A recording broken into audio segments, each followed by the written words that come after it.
O João Fernando Silva está com a gente. João, seja bem-vindo, bom dia mais uma vez. Bom dia, pessoal, bom dia, senhores todos que nos acompanham aí.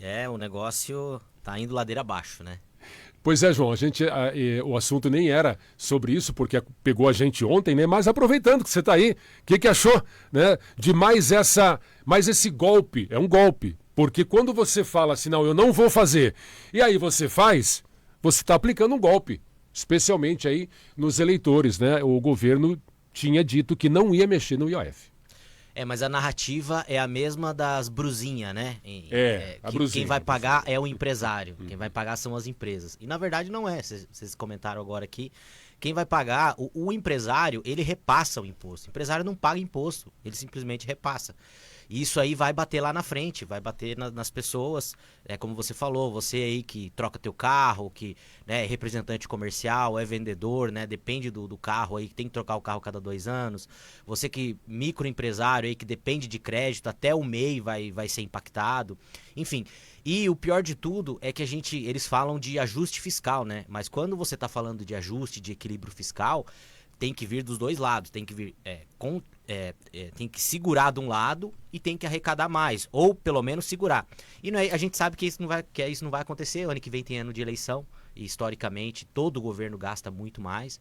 Então assim, pessoal, a gente já falou sobre isso em outros programas, no Resenha de Mercado, que o IOF ele ia ser impactado aí, principalmente para remessa fora do país. Para vocês terem uma ideia, hoje, se você mandar lá 10 mil reais pro exterior para investimento, você pagava 38 reais, agora você vai pagar 350 reais, né?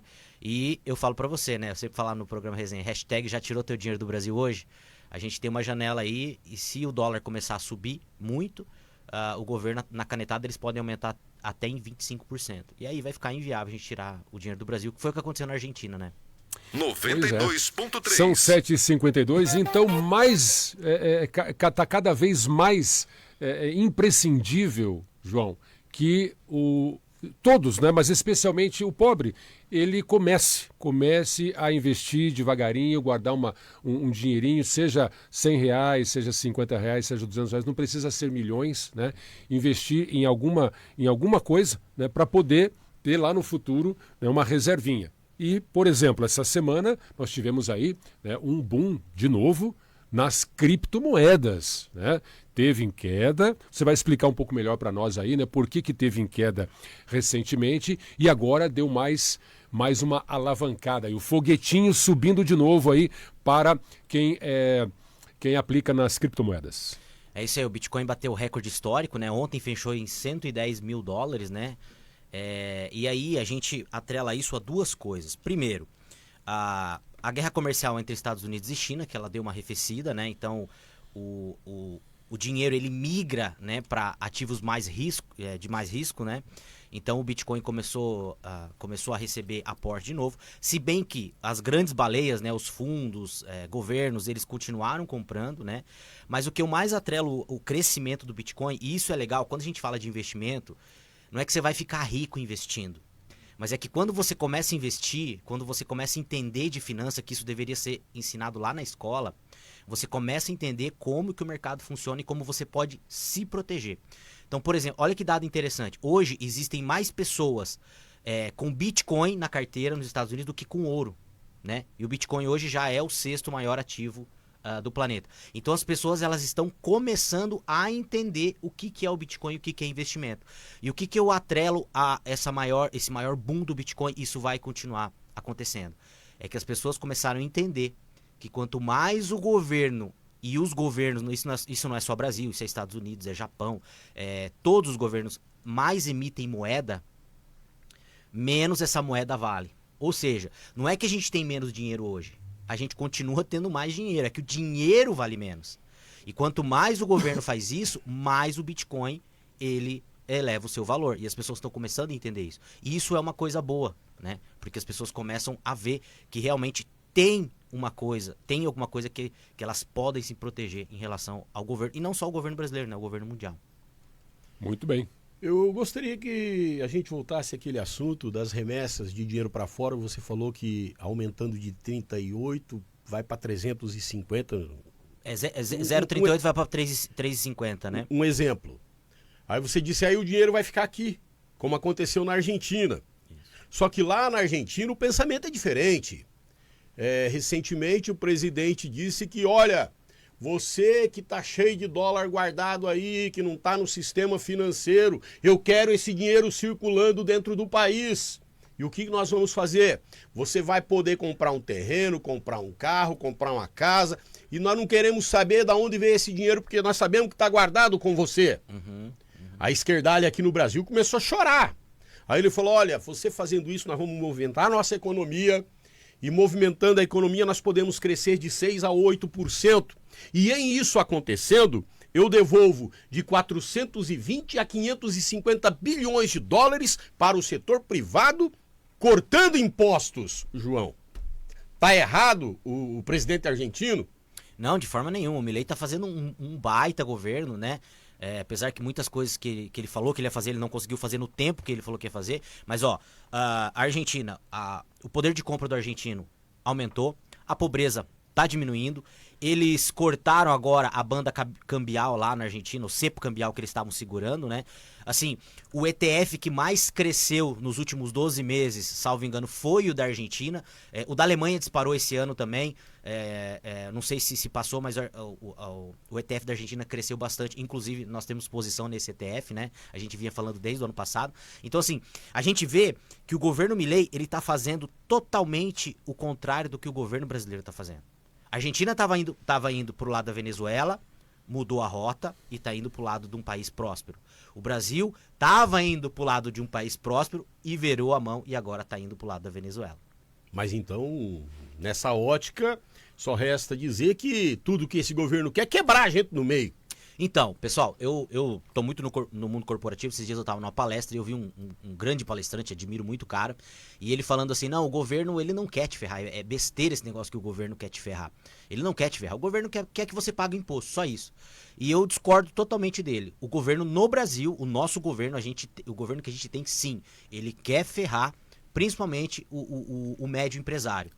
Porque quanto mais ele ferrar o médio empresário, quanto mais ele destruir, mais ele vai ter poder de persuasão nas pessoas. Quanto mais dependente as pessoas ficarem do governo, e a classe média, o trabalhador, o microempresário, ele é uma ameaça para esse plano do governo. Então, sim, na minha concepção, o governo, sim, ele não tem interesse nenhum que as pessoas sejam independentes, as empresas independentes. Não, e até eles não escondem isso, porque eles atacam a classe média, eles atacam o agro. Quantas vezes já ouvimos, né, esse pessoal da esquerda que está hoje comandando o país, atacando a classe média e atacando o agro, que são quem? São os motores propulsores desse país, aí a classe média, os empresários da classe média e o agro. Se não fosse o agro, o que seria do Brasil hoje? Só fazendo um adendo, eu estava conversando semana passada com um grande amigo meu, que ele tem uma empresa em Caxias do Sul, né, uma empresa têxtil lá, fiz uma reunião lá com ele, a gente conversando, e ele falou para mim, olha, eu tenho uma demanda gigantesca aqui, eu poderia aumentar minha produção em 30%, mas eu não tenho mão de obra hoje. O meu fornecedor não consegue me entregar por causa da mão de obra, eu não consigo produzir por causa da mão de obra, porque não tem pessoas para trabalhar. E a gente está vendo isso no mercado de trabalho. O cara recebe bolsa não sei o que, bolsa não sei o que, bolsa não sei o que, o cara vai fazer bico 2 vezes por semana, o cara não tem interesse nenhum em trabalhar. Isso não é uma anomalia de uma consequência daquilo que o governo fez. Isso é premeditado. Isso é premeditado. Quanto mais dependente as pessoas ficarem do governo, mais o governo vai ter poder de se perpetuar no poder. E, gente, aquilo que eu falo pra vocês, vamos se proteger, a gente precisa se proteger. Ô, João, aquela fala do presidente, não sei se, parece que até que alguns caíram nessa, de você poder fazer consignado empréstimo do seu próprio dinheiro, o CLT. Isso aí não é uma forma de o governo quebrar mais ainda o coitadinho e ajudar os bancos, porque pelo que eu tenho visto, João, a gente está cada vez mais quebrado, o povo trabalhador, o assalariado, o CLT, e os bancos estão dando risada, rapaz.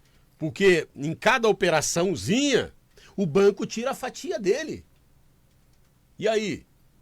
Como é que a gente resolve um problema desse? Com um governo que prefere prestigiar o banqueiro em detrimento ao trabalhador? É isso aí. Mais uma vez, esse governo que fala que defende os pobres, os bancos estão batendo recorde de novo, as grandes empresas estão batendo recorde de novo. E isso que você falou é muito importante pelo seguinte, já tem várias e várias matérias aí falando que as pessoas estão se perdendo, essas pessoas fazendo empréstimo, elas estão se perdendo. E aí, pessoal, eu não sei o que acontece, eu estava comentando esses dias, até no grupo lá do Resenha, pessoal, as pessoas ainda não caíram em si, mas hoje o Brasil, ele tá pior do que na época da Dilma. Ele tá pior, sabe por quê? Na época da Dilma, o nosso endividamento, salvo engano, era de 60% do PIB. Nós estamos batendo 80%. E as famílias estão 2 ou 3 vezes mais endividadas do que na época da Dilma.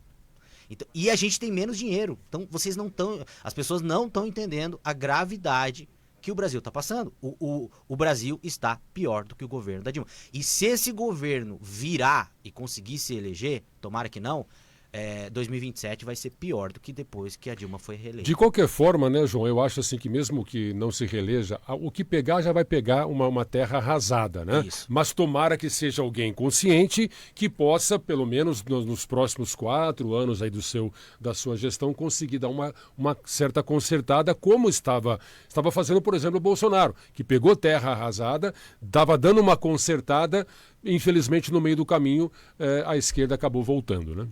Para a gente fechar, Gilson. 75,7 milhões de brasileiros inadimplentes em março deste ano.